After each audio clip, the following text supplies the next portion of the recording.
On the morning of March 14th, 2019, a housekeeper named Clara Mendez walked into the private study of one of the most beloved men in the Western Hemisphere. She had worked in that home for 11 years. She had cleaned that study hundreds of times. But on that particular morning, she found a door she had never seen before. It was behind a bookshelf that had shifted slightly during a minor earthquake the night before. A thin black door, no handle, just a smooth, cold surface with a single keyhole shaped like something she couldn't quite describe. Clara stared at it for a long time, then she closed the bookshelf, finished her work, and never returned to the estate again. She never explained why, and when a journalist tracked her down 3 years later, the only thing she would say on the record was this: "Some doors are not meant for people like us, and whatever is behind that one is not meant for anyone." This is the story of a man named Edwin Ashgrove. Edwin Ashgrove was the founder and chairman of Prismavault Industries, a conglomerate that touched everything: clean energy, data infrastructure, pharmaceutical logistics, private aerospace research. At its peak, Prismavault had a market valuation of $93 billion. Ashgrove himself was estimated to be worth somewhere between 30 and 40 billion, depending on the year. But money was not what made Edwin Ashgrove famous. It was his goodness. He was, by every measurable standard, one of the most generous human beings alive. His foundation, the Ashgrove Compass Initiative, had funded hospital construction across Southeast Asia, built freshwater systems in sub-Saharan Africa, and donated over $700 million to childhood education programs worldwide. He was photographed with presidents and prime ministers, with Nobel laureates and disaster survivors. He spoke softly. He dressed simply. He smiled in a way that made people feel like the world still had a chance. The media loved him. "The billionaire who gave it all away," read one famous profile in a major financial magazine. "Edwin Ashgrove might be the best person alive," declared another headline. And for years, nobody questioned it. Nobody questioned anything. Until people started leaving. It began quietly, as these things always do. In 2016, Ashgrove's chief of staff, a woman named Diane Okoro, who had been with him for nearly a decade, resigned without notice. No farewell, no public statement. She simply vanished from his orbit overnight. When colleagues reached out to her, her phone number had been changed. Her social media profiles were deleted. A former coworker said they saw her once, months later, at a grocery store in a small town in Vermont. She looked thinner, older. When the coworker approached, Diane turned and walked away without a word. Within the next 2 years, 4 more senior members of Ashgrove's personal staff resigned under similar circumstances. No explanations, no forwarding addresses. One of them, a logistics director named Paul Embry, reportedly moved to another country within 72 hours of his final day. When asked about the departures in an interview, Ashgrove smiled gently and said, "People grow, people change. I wish them all the very best." It was a perfect answer. Warm, generous, exactly what you'd expect from a man like him. But a freelance journalist named Mara Sinclair didn't think it was a real one. Mara had spent most of her career covering corporate fraud and white-collar crime. She wasn't interested in Ashgrove because he was rich. She was interested because the pattern didn't make sense. People don't leave positions of enormous privilege and proximity to wealth without a reason, and they certainly don't disappear afterward. She began making inquiries, carefully, slowly. The first thing she noticed was the properties. Ashgrove owned real estate around the world. That wasn't unusual for someone of his wealth, but several of his holdings were strange. A 12-acre compound in northern Iceland, a repurposed military bunker in New Zealand, a sprawling estate in rural Montana with no visible road access, surrounded by dense forest and monitored by a private security detail that, according to public filings, employed more personnel than most embassies. None of these properties appeared in any lifestyle features. None were ever mentioned in interviews. They existed only in land registries and corporate shell documents, buried under layers of holding companies. Mara obtained satellite images of the Montana estate. What she saw unsettled her. The main structure was modest, a large cabin essentially, but surrounding it, partially hidden by tree cover, were at least 6 additional buildings. One of them appeared to have no windows. Another had what looked like a ventilation system more appropriate for a laboratory than a home. She contacted a former security contractor who had briefly worked at the property. He agreed to speak only off the record, only once, and only in person at a location of his choosing. They met in a diner in Bozeman. He told her that employees at the Montana property were required to surrender their phones upon arrival. They were not permitted to discuss their work with anyone, not spouses, not family, not therapists. They signed non-disclosure agreements so aggressive that breaching them carried financial penalties in the tens of millions. And they were told, on their very first day, one specific rule above all others: never enter the lower level of Building 4. Mara asked him what was in Building 4. He paused for a very long time. "I don't know," he said, "and I slept fine every night because I didn't know. The one guy who tried to find out didn't come back to the property after that. Not fired, just not there anymore. His bunk was cleared out by morning. Nobody mentioned his name again." He left the diner before Mara could ask another question. She never saw him again either. Before we go further, if you're listening right now, help me prove something wrong. My friend said I wouldn't reach 1,000 subscribers, but I believe stories like this deserve to be heard. Help me show them that these tales matter by subscribing to this channel. Now let's continue. Over the next several months, Mara tracked down 2 more former employees, one from the Iceland compound, one from the New Zealand bunker. Both had signed the same extreme NDAs. Both described a similar culture of silence, secrecy, and subtle fear. And both mentioned something that made Mara's skin tighten in a way she couldn't easily explain. They said Ashgrove kept a schedule. Every 60 days, almost without exception, Ashgrove would cancel all public appearances, withdraw from communication, and travel to one of his private properties for exactly 9 days. No staff accompanied him except a small, hand-picked team. No records of what happened during these retreats were ever produced. When he returned, according to those who worked closely with him, something was always slightly different about him. Not dramatically different, not obviously different, but subtly, quietly different. His voice would be a little lower, one former assistant recalled. His eyes would be, I don't know how to describe it, sharper, like he was seeing more than you were, like he'd been somewhere that taught him something the rest of us didn't have access to. Another said, he'd come back calmer, which sounds like a good thing, but it wasn't that kind of calm. It was the calm of someone who had finished something, completed something important that nobody else knew about. Mara compiled her notes into a dossier.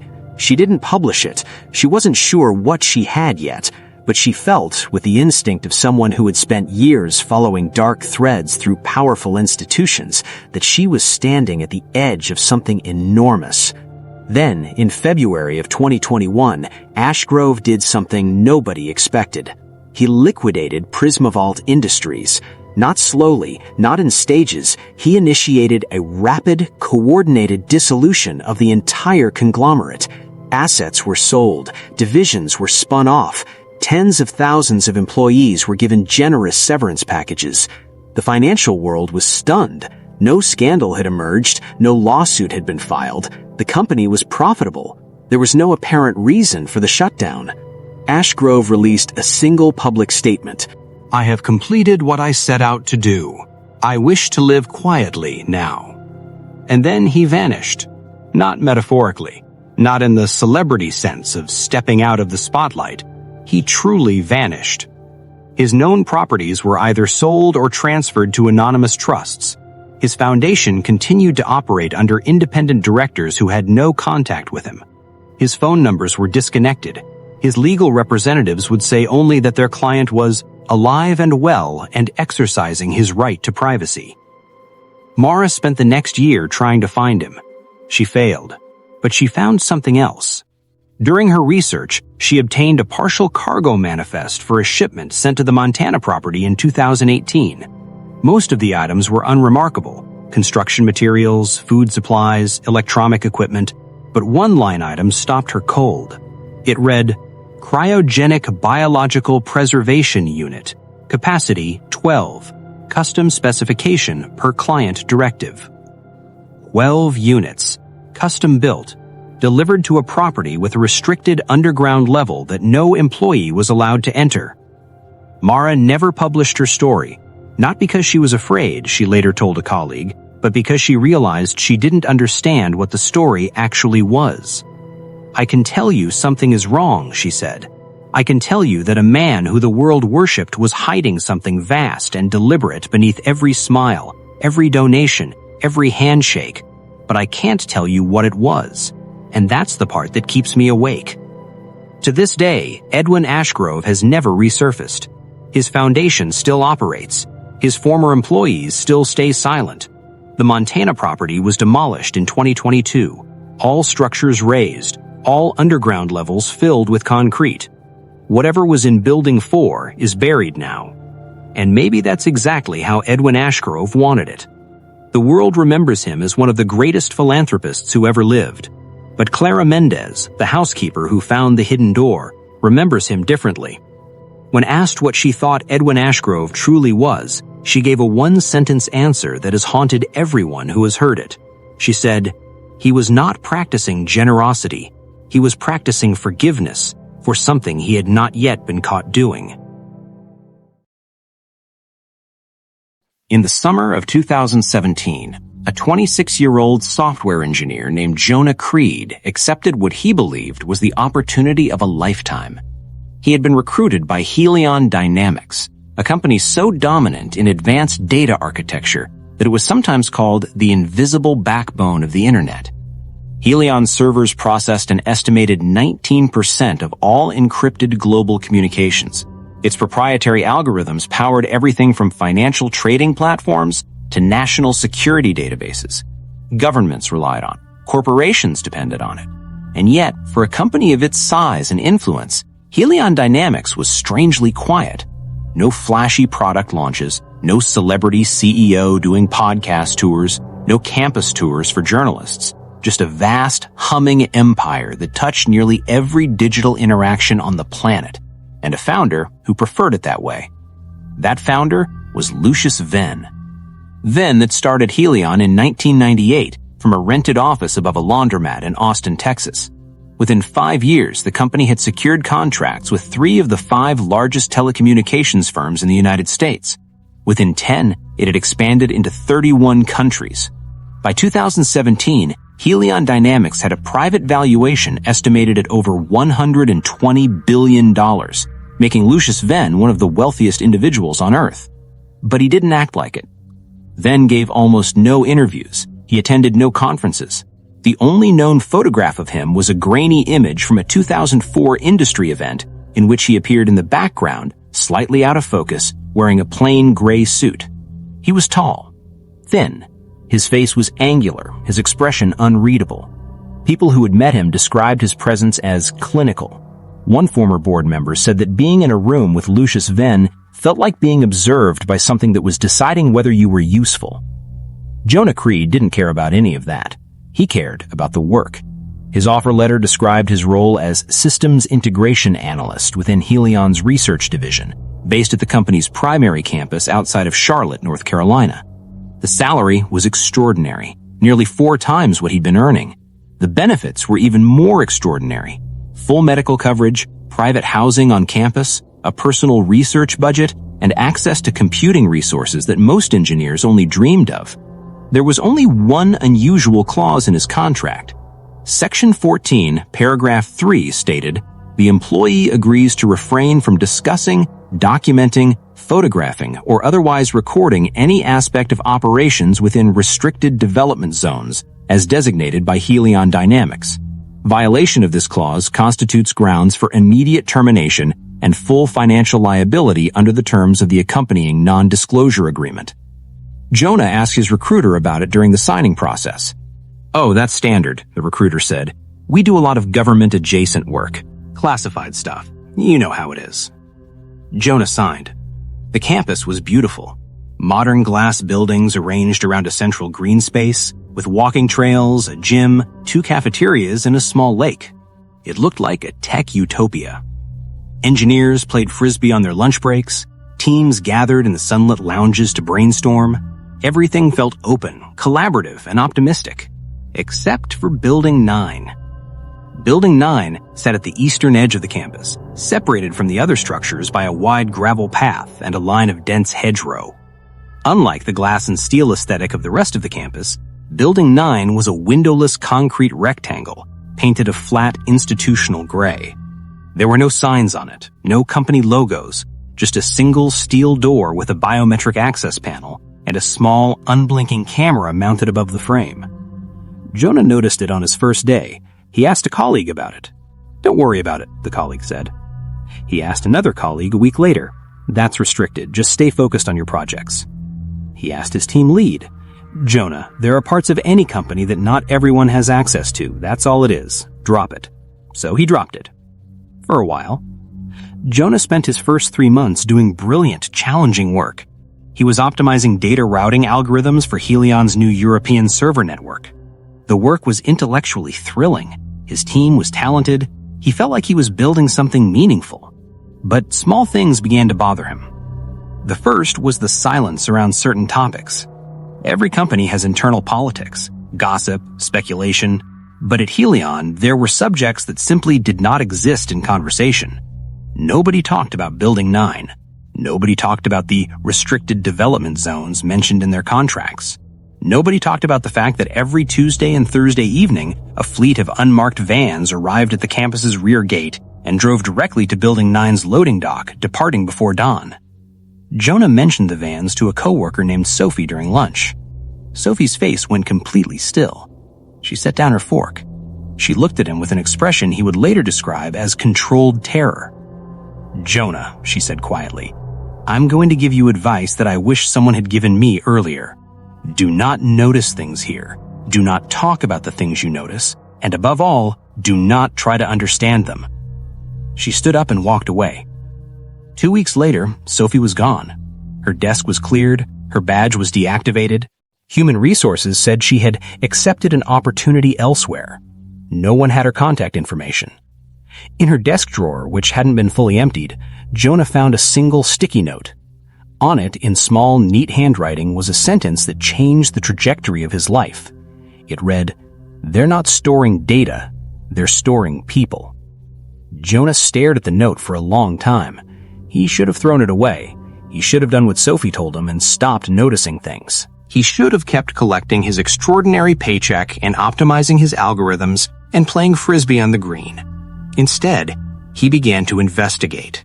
He started carefully, unobtrusively. He studied the campus network architecture, which he had legitimate access to as part of his work.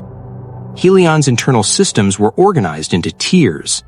Tiers 1 through 4 were standard corporate infrastructure: email, project management tools, collaboration platforms. Tier 5 was development servers. Tier 6 was classified research, accessible only with special clearance, but its existence was acknowledged in system documentation. Then there was Tier 7. Tier 7 did not appear in any official documentation. It had no name, no description, but Jonah could see its shadow in the network traffic, a massive flow of data moving to and from an isolated server cluster that, based on the routing paths, was physically located beneath Building 9. The volume of data was staggering, far more than any research project would require. And the data types were unusual. Jonah recognized some of the packet structures. They were consistent with real-time biometric monitoring: heart rate, brain activity, respiration, thermal signatures, hundreds of simultaneous feeds running 24 hours a day. Jonah's hands were shaking when he closed his laptop that night. Over the next several weeks, he gathered more information, always careful never to directly access Tier 7 or trigger any security flags. He documented the unmarked van schedules. He mapped the network traffic patterns. He noted which employees had access to Building 9. There were only 11, and none of them appeared on the company's public organizational chart. He also discovered something else. Helion Dynamics had been quietly acquiring small companies over the past decade, companies that on the surface had nothing to do with data infrastructure. A biotech startup specializing in neural interfaces, a medical research firm focused on prolonged sedation techniques, a company that manufactured soundproof containment chambers for industrial vibration testing. The acquisitions were buried in financial filings, no press releases, no integration into Helion's public product lines. The companies simply disappeared into the machine. Jonah compiled everything into an encrypted file. He didn't know who to trust. He considered going to the media but had no hard proof, only patterns, observations, and a sticky note from a woman who had vanished. Then one evening, as he was leaving the campus gym, he saw something. A side door on Building 9 was open. Not wide, just a crack, propped by a rubber wedge as if someone had stepped out briefly. Warm amber light spilled from inside, and with it came a sound. A low, continuous hum. Mechanical, but rhythmic, almost like breathing. And beneath it, barely audible, something else. Voices. Dozens of them, layered and murmuring like people talking in their sleep. Jonah stood frozen in the dark. His heart hammered. Every instinct told him to run. The door closed. The next morning, Jonah submitted his resignation. His exit interview was conducted not by human resources, but by two men he had never seen before. They wore dark suits. They asked him very specific questions about what he had seen, heard, and discussed during his employment. They were polite, professional, terrifying. At the end of the interview, one of them leaned forward and said, "Mr. Creed, you signed a non-disclosure agreement. We trust you will honor it. Helion Dynamics values its privacy, and it protects that privacy with considerable resources. Do you understand?" Jonah said he understood. He left the campus that afternoon with a cardboard box of personal items and a severance package that included a payment of $350,000, contingent on his continued silence. He took the money. He moved to a different city. He changed his phone number. He stopped working in tech entirely. For 2 years, he said nothing, but he kept the encrypted file. In 2020, Jonah contacted a journalist named Ray Alcazar who worked for an independent investigative outlet. He provided the file, the network data, the acquisition record, the van schedule, the biometric traffic analysis. Ray spent 4 months verifying what he could. He confirmed the acquisitions. He confirmed that Building 9 existed and had no public purpose. He confirmed that at least 3 of the former employees Jonah had mentioned had effectively vanished. No social media, no forwarding addresses, no public records of employment after Helion. But he couldn't confirm what was inside Building 9, and without that, he couldn't publish. Then Ray received something unexpected, an anonymous email sent from a temporary address that was deleted within minutes of delivery. It contained a single image. The image showed a long, dimly lit corridor lined with glass-fronted chambers. Inside each chamber was a reclining chair fitted with an array of sensors and IV lines. The chairs were occupied. The occupants appeared to be unconscious or something close to it. Their eyes were closed. Their heads were fitted with devices that resembled advanced neural monitoring equipment.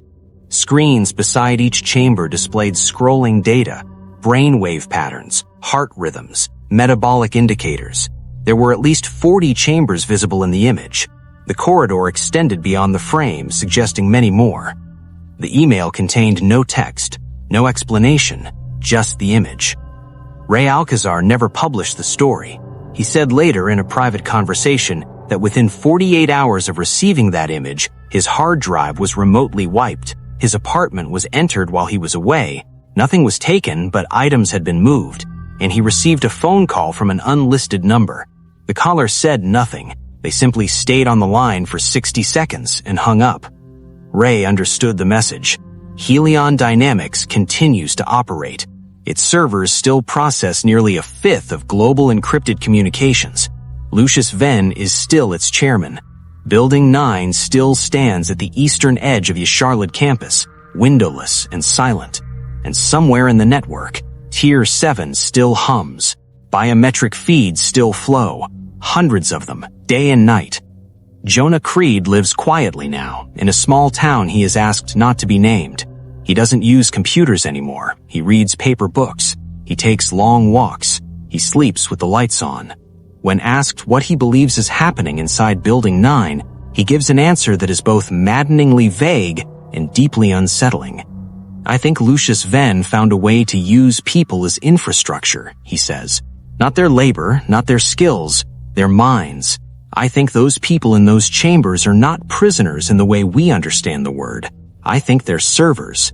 I think Helion's greatest product isn't software, it's consciousness, networked and optimized, running processes that silicon alone can't handle. He pauses, and the worst part isn't that he's doing it. The worst part is that some of them might have volunteered. That's what the NDAs are for, not to hide cruelty, to hide consent. Because if the world found out that people were lining up to surrender their minds to a machine, we'd have to ask what that says about us. No one has ever seen Odessa Marsh in person. Let that settle for a moment. In an age of constant surveillance, social media ubiquity, and relentless public exposure, an age when billionaires live stream rocket launches and post their breakfast routines, one of the wealthiest individuals on the planet has never been photographed, filmed, or physically identified by any credible source. No verified image exists, no video, no biometric record, nothing. There are, of course, claims. Blurry photographs sold to tabloids, anonymous accounts on obscure forums describing encounters that feel too theatrical to be real. Quick reminder, please subscribe to James Bryan's and let's keep breathing life into stories that were never meant to stay silent. Now, let's continue. A brief trend on social media in 2019, when users tried to identify her using satellite data and flight logs, which led nowhere. But in terms of confirmed, verifiable evidence that Odessa Marsh is a specific, identifiable human being with a face and a body and a physical location, there is nothing. And yet, her money is everywhere. Odessa Marsh controls, directly or through a network of trusts, holding companies, and intermediary firms, an estimated $60 billion in assets. Her portfolio includes stakes in rare earth mining operations, deep-sea exploration firms, private defense contractors, and at least 2 companies involved in advanced genetic research. Her legal and financial representatives operate from offices in Zurich, Singapore, and a small island in the Outer Hebrides that she reportedly owns in its entirety. Every interaction with the outside world is conducted through intermediaries. Her primary representative is a Swiss attorney named Karl Engen, a meticulously composed man in his 60s, who has served as her proxy for over 2 decades. Engen signs documents on her behalf. He negotiates deals. He issues the rare public statements attributed lengths to remain invisible. Privacy is one thing. Anonymity of this magnitude is something else entirely. It requires infrastructure, planning, an ongoing active effort to erase yourself from the observable world while simultaneously operating within it at the highest levels. It requires, in other words, a reason. The first person to seriously investigate Odessa Marsh was a documentary filmmaker named Eli Vasquez. Eli had spent his career profiling reclusive figures, former intelligence operatives, witness protection subjects, cult leaders who had gone underground. He had a talent for finding people who didn't want to be found. In 2018, he turned his attention to Odessa Marsh, securing funding from a streaming platform for a feature-length documentary. He began where any investigation begins, with public records. The earliest trace of Odessa Marsh appeared in 1996, a corporate registration filing in the Cayman Islands for a holding company called Noctis Group Ltd. The sole director was listed as O. Marsh. No address, no nationality, no further identification. From that single seed, An empire grew, silently, methodically, and with a precision that suggested extraordinary intelligence. Over the next 2 decades, Noctis Group and its subsidiaries acquired assets on 6 continents. The purchases followed no obvious commercial logic. The defunct copper mine in Chile, a decommissioned naval research facility in Norway, 300 square miles of uninhabited land in northern Canada, a deep-water port in Madagascar that had been abandoned by the French colonial government in the 1940s. And then, there were the stranger acquisitions. In 2009, a Noctis subsidiary purchased the entire archive of a deceased geneticist named Dr. Hanna Soren, over 40 years of research into human cellular regeneration and biological preservation. In 2013, another subsidiary acquired a private aerospace company that had been developing pressurized habitat modules for long-duration space missions. In 2016, a third subsidiary placed an order, documented in a leaked procurement filing, for 17 industrial-grade air filtration systems capable of sustaining a sealed environment for an indefinite period. Eli mapped these acquisitions on a timeline. He pinned them to a wall in his office and stared at them for weeks. He couldn't see the pattern. The purchases were too diverse, too scattered, too apparently random. Then his researcher, a woman named Priya Deshpande, suggested they look at it differently. Instead of asking what the acquisitions had in common commercially, they asked what they had in common functionally. The answer, when it emerged, was breathtaking in its implications. Every single acquisition contributed to one theoretical capability: the construction and operation of a fully self-sustaining underground habitat designed to support human life for an extended period, potentially decades, in complete isolation from the surface world. The mine shafts provided excavation infrastructure. The naval facility provided pressurization technology. The Canadian land provided a remote, geologically stable location. The deep-water port provided logistics access. The genetic research provided biological preservation knowledge. The aerospace habitats provided living quarters. The air filtration systems provided atmosphere. Odessa Marsh, it appeared, was building something beneath the earth, and she was building it to last. Eli's investigation accelerated. He hired private investigators. He filed Freedom of Information requests with government agencies in 12 countries. He tracked shipping routes, construction permits, and employment records. Most of his inquiries hit dead ends. Shell companies within shell companies. Legal barriers that would take years to dismantle. Employees who had signed agreements so restrictive that even acknowledging the existence of their employer could result in litigation. But occasionally, a crack appeared. A former logistics coordinator for one of Noctis Group's subsidiaries agreed to meet Eli in a hotel bar in Reykjavik. The man, who asked to be identified only as Gregor, had worked for 18 months coordinating shipments to a location in northern Canada that he was never permitted to visit. "I arranged transport for materials," Gregor said. "Construction equipment, medical supplies, laboratory instruments, food stores, enormous quantities, enough to feed hundreds of people for years. And seeds. Thousands of varieties of seeds, stored in climate-controlled containers." "Where was it going?" Eli asked. "A coordinate point. That's all I was given. No facility name, no project name. Just a coordinate point and a delivery window. The shipments were received by a team I never met. I communicated with them only through encrypted messages, and every message ended the same way." "How?" Gregor hesitated. He finished his drink. He set the glass down carefully. Every message ended with the phrase, "For continuity." Eli pressed for more, but Gregor had nothing else to offer. He left the bar and Eli never heard from him again. The coordinate point, when Eli looked it up, corresponded to a vast stretch of boreal forest in the Northwest Territories of Canada, one of the most remote and inaccessible regions on the continent. Satellite imagery showed nothing but trees and rock. No buildings, no roads, no visible signs of human activity. But Eli noticed something odd.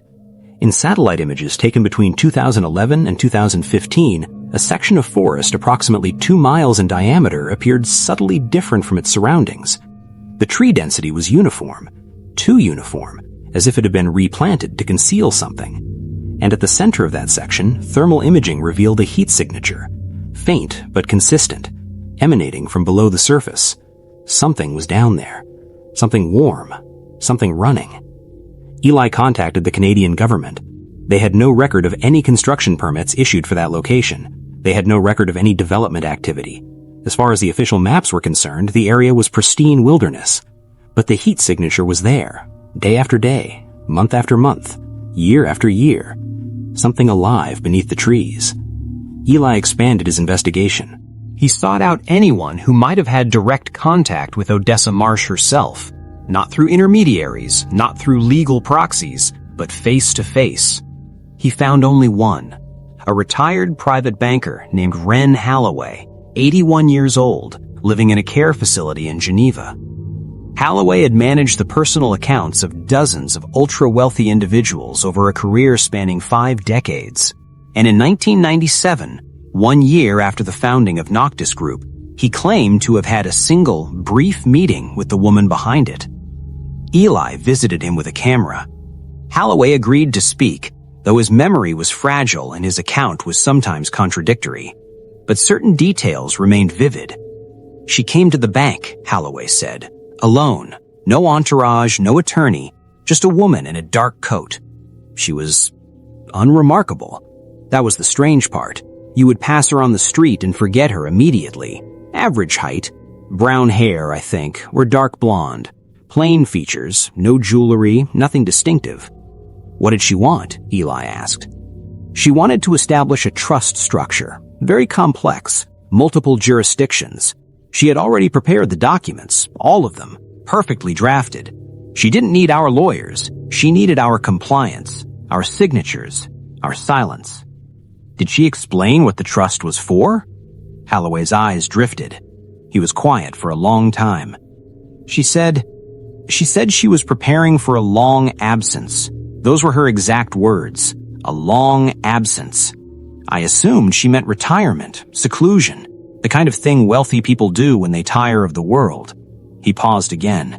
But then she said something I have never forgotten. She said, "Mr. Halloway, the surface of this world is borrowed time. I intend to stop borrowing." Halloway looked directly at the camera. I didn't understand what she meant. I still don't. But I remember the way she said it. There was no emotion, no drama. She said it the way you might say, "I intend to take the morning train," as if it were simply the next logical step. He never saw her again. The trust was managed remotely from that point forward, eventually passing the Carl Engens firm. Eli's documentary was never completed. In January 2020, the streaming platform that had funded his project pulled its support. No explanation was given. Eli's production company received a legal notice from a firm representing unnamed clients, advising that certain aspects of his investigation touched upon matters of private commercial sensitivity and that continued pursuit could result in litigation. The letter was polite but absolute. Eli tried to fund the project independently. His accounts were frozen for 6 days due to what his bank called a routine compliance review. His cloud storage was accessed by an unknown party. Nothing was deleted, but the file access logs showed that someone had opened every document, every image, every interview transcript. They had looked at everything. Eli understood. He stopped. But Priya Deshpande, his researcher, didn't. Working alone, without Eli's knowledge, Priya continued to monitor satellite imagery of the Canadian site. In March of 2021, she noticed a change. The heat signature beneath the forest had intensified. Not dramatically, but measurably. Whatever was underground was consuming more energy than before. And there was something new. At the periphery of the replanted forest section, ground-penetrating radar data, obtained from a geological survey conducted by a Canadian university for an unrelated study, revealed the presence of large subsurface structures at a depth of approximately 200 meters. The structures extended laterally for what the survey estimated to be nearly a mile. A mile of underground construction in a location where no construction was supposed to exist. Priya sent her findings to Eli in a single encrypted message. His reply was brief. "Let it go, Priya. Please." She didn't let it go. In September of 2021, Priya traveled to the Northwest Territories. She hired a bush pilot to fly her over the coordinate point. From the air, The forest looked perfectly normal, but as they passed over the center of the replanted section, her instruments registered an electromagnetic anomaly, a low-frequency pulse emanating from below the ground at regular intervals, every 90 seconds, consistent and precise, like a heartbeat. The pilot, an experienced northerner who had flown over this region for decades, turned to her with an expression she later described as the quietest kind of fear. "I've flown this route 200 times, he said, and that signal has been there for at least the last 5 years. I asked the authorities about it once. They said it was geological, natural magnetic fluctuation." He shook his head slowly. "There is nothing natural about a pulse that regular." Priya returned south. She compiled a final report and posted it anonymously on 3 independent journalism platforms. Within 48 hours, all 3 posts had been removed, not by the platforms, but by legal takedown requests filed by entities she couldn't identify. No one has visited the site since. No official investigation has ever been opened. The forest stands, the pulse continues, and somewhere beneath 200 meters of Canadian bedrock, something that Odessa Marsh built, or is still building, hums in the dark. The theories are endless. Survivalist bunker, illegal research facility, a private vault for biological preservation, a self-sustaining colony designed to outlast catastrophe.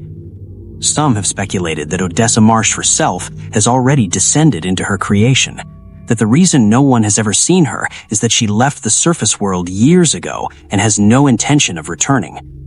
Carl Engine continues to manage her affairs.